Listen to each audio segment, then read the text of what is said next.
Hello folks, hope you're having a good day today. Today I'm going to take a look at the sixth of my stories that I'm taking a look at in my Halloween sort of themed Cthulhu for around the October time and so forth. We're going to take a look at The Haunter of the Dark that was written by Lovecraft. It's set in Providence. It was written near the end of his career. It's one of the last stories he actually wrote and so forth. It's about 20 pages long and he published it in the mid-50s. I'm sorry, in the mid-30s. Mid-50s, probably around 35 and so forth.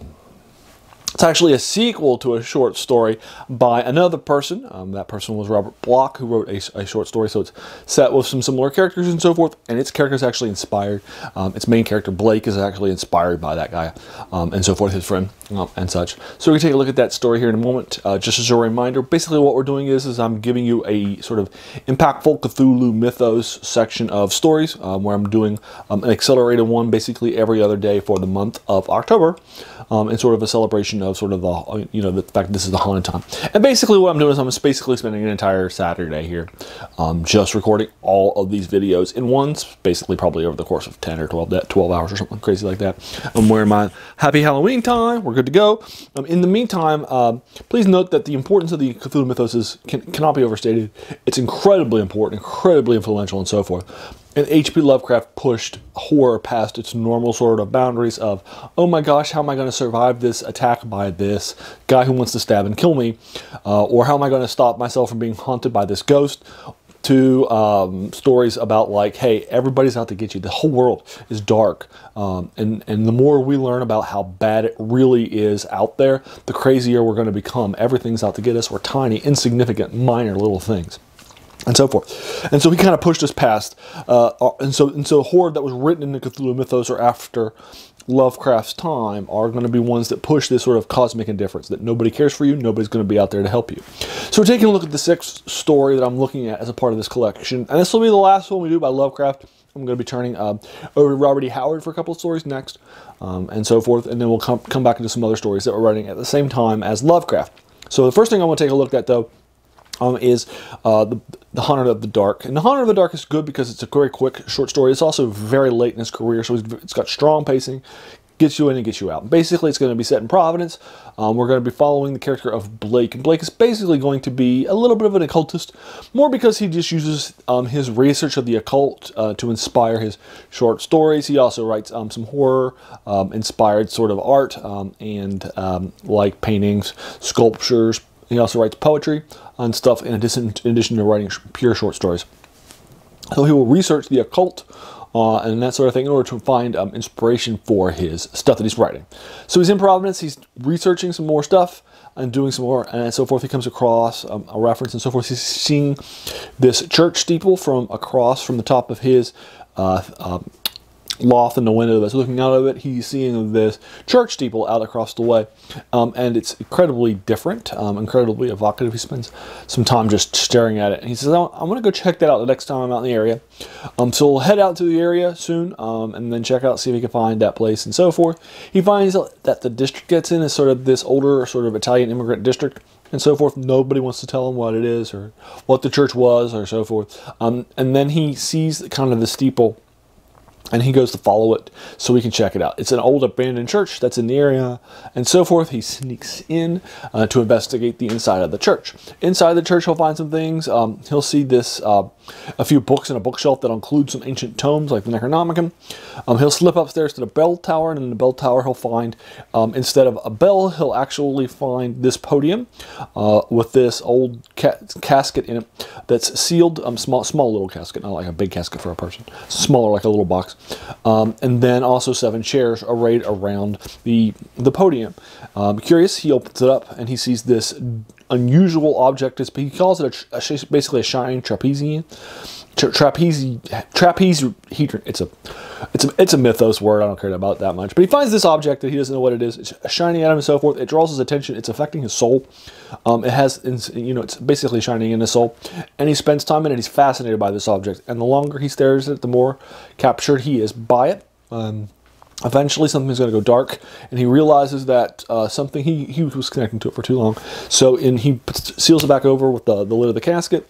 He sees this old skeleton underneath of him with some old writing in it, and he finds out that there was a reporter about 30 years prior who had been researching this story into this church and so forth, and had penetrated it and did not come back out again, and so forth. But anyway, he finds out that this reporter was researching some things, and the shining trapezium that he was looking at came from this this pyramid for this long lost pharaoh who is not remembered in history because his name was erased from history because this dark pharaoh practiced dark arts, and as a result was removed and excised sort of from Egyptian history, and it wasn't until the Black Pyramid was found, the Egyptian pharaoh was unearthed, and the shining trapezium was buried with him, and so forth. And there is a local sort of cult called the Starry Wisdom cult that's sprung up in Providence as a result.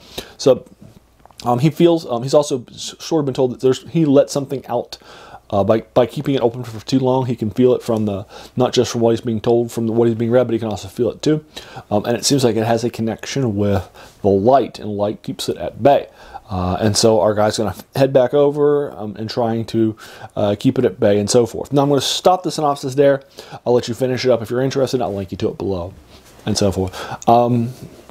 So that you can kind of read it and get a good feel for it. But there you are. That's kind of the Haunter of the Dark and so forth.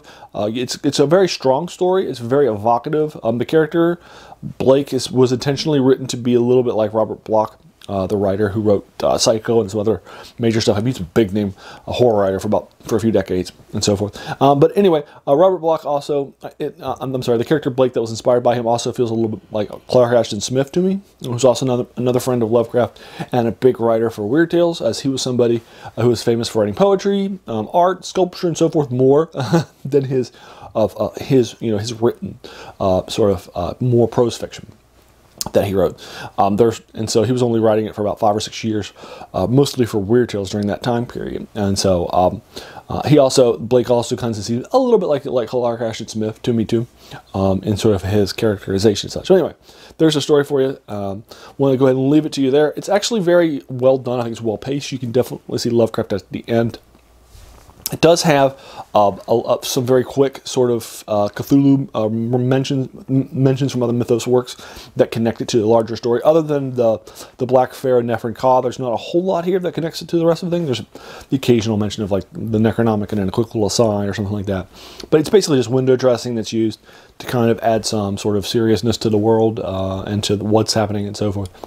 The story does survive and live and die on its own. It also includes, I also think it's a little less cosmic indifferency. A lot of things that happen in it are more just sort of like a normal horror story and so forth. It's a little less, sort of these high profile conflicts that are happening and so forth that we are just sidelined and watching or something like that, and we're just barely finding out what's happening and so forth. And like in the Call of Cthulhu, where you're finding all these different cults around the world are all part of this Cthulhu cult and so forth, as Cthulhu is rising from the down on the other side. So you find out all these different things that are happening. This thing's been going on for thousands and thousands of years, and so forth. And here's just an object that calls somebody. Here's just a mysterious object that calls something, and we got to escape it. It's not.